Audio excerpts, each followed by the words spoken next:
let's do a pretty interesting problem involving parametric equations. Now this time we're going to deal with t's instead of thetas. Doesn't really matter. Your parameter can be whatever you want. Your parameter could be a z. It could be a smiley face. It doesn't matter.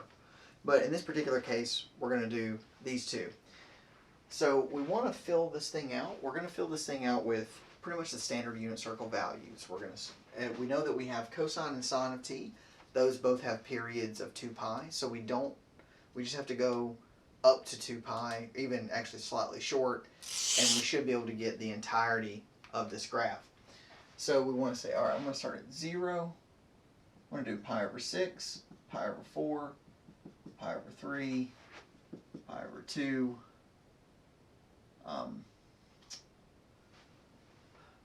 What's 4 pi over 6? 2 pi over 3. And then 3 pi over 4, 5 pi over 6, pi, 7 pi over 6, 5 pi over 4, 4 pi over 3, 3 pi over 2, let's see, we had this 7 pi, 8 pi over 6, 9 pi over 6, 10 pi over 6, so that's 5 pi over 3, and then 7 pi over 4, and then you have 11 pi over 6, is that right? 7 pi over 6, 8 pi over 6, 9 pi over 6, 10 pi over 6, 11 pi over 6. And that's it. You don't need the rest. So we have a lot of points here. And that's okay because I know my unit circle. So we'll be able to fill these in rather quickly. So for x, remember, I'm just going to actually fill them in straight down and then straight down. You can do however you want. But cosine of 0 is 1, so this is going to be 6. Sine, or cosine of pi over 6 is square root of 3 over 2, but times 6, so you have 3 square root of 3. Pi over 4, that's square root of 2 over 2, so this is 3 root 2. So I'm going to just start writing, if it's basically unit circle values times 6, so I'm just going to blow through this so we can go ahead and get going.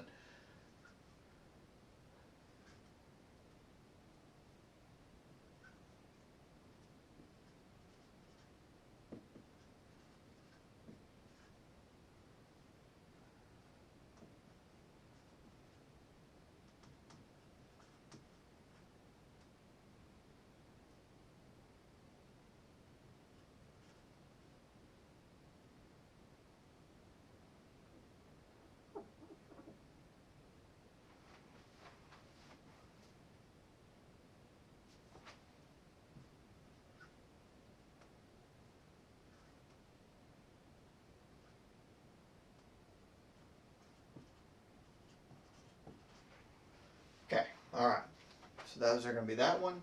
Now we're going to do the sine values. Again, it's just unit circle values times 2. So sine of 0 is 0. Sine of pi over 6 is 1/2. So that's 1. Sine of pi over 4 square root of 2 over 2. Sine of pi over 3 is square root of 3 over 2. And then sine of pi over 2 is 2. Now I'm just going to start blowing through this here.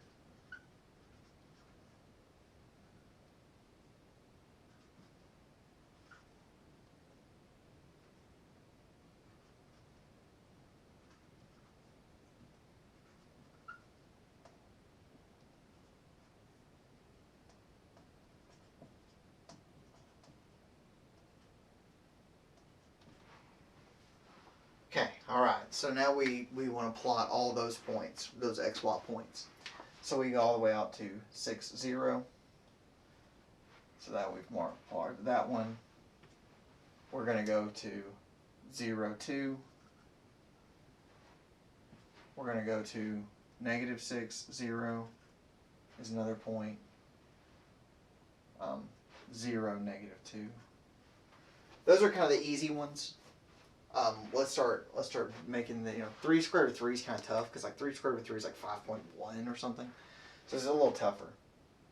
So you have to plot like here. And then 3 square root of 2 is like 4.2. So 4.2 and then 1.4. And then 3 and square root of 3, so like 3 and like 1.7. And then luckily what we have, if you'll notice, this is basically a reflection. It's just a reflection, so you're just going to have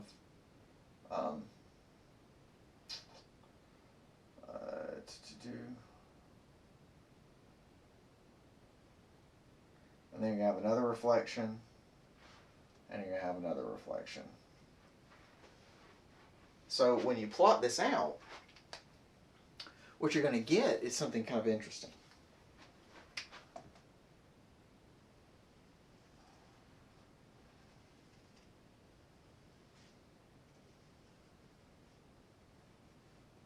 What you're going to get is a terrible football, but okay, so this is really neat, and our orientation is going counterclockwise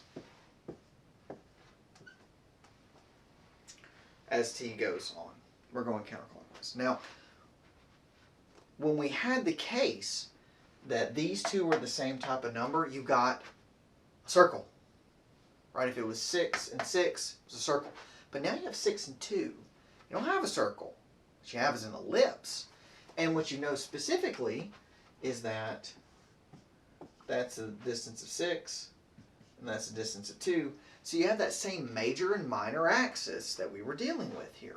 So these parametric equations, what they do for you is this is a way to parametrically describe an ellipse.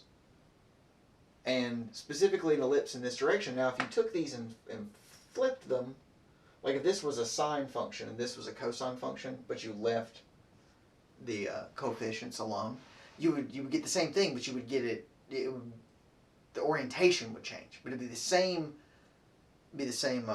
shape but different orientation. Think of that like planets, right?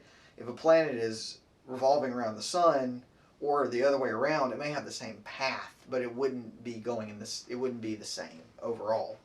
So that matters. But what's neat about this is that these values right here help determine the parameters of the ellipse in a way that's a lot more convenient than like x squared over, right? Because this would be like x squared over 36 plus y squared over 4 equals 1. You know, who wants that? That's disgusting. This isn't so bad. That's pretty simple, pretty straightforward. And so what you find is that there are certain things for which parametric equations with the right parameter are really, really clean and give you the same type of information as some of these standard algebraic equations.